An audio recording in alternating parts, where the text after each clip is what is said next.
Assalamualaikum warahmatullahi wabarakatuh. Para pemirsa, sanak saudara di rantau maupun di kampung. Pada kesempatan kali ini kita akan mencoba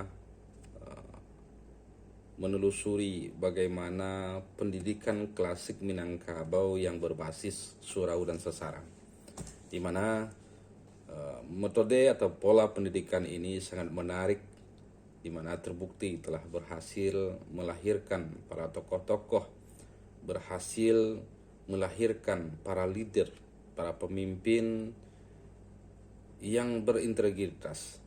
Jadi oleh sebab itu mungkin perlu kita mengkaji secara mendalam bagaimana metode yang diterapkan di dalam pendidikan klasik Minangkabau.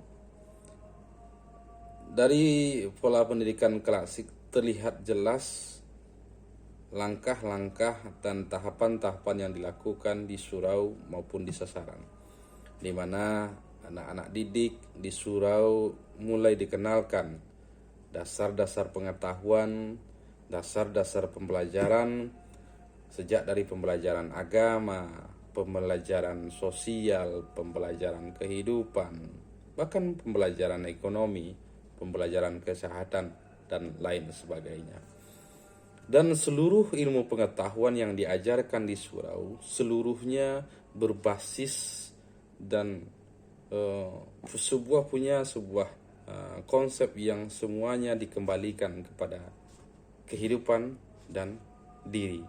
Dan disinilah proses dari pembentukan karakter kepribadian dari generasi itu.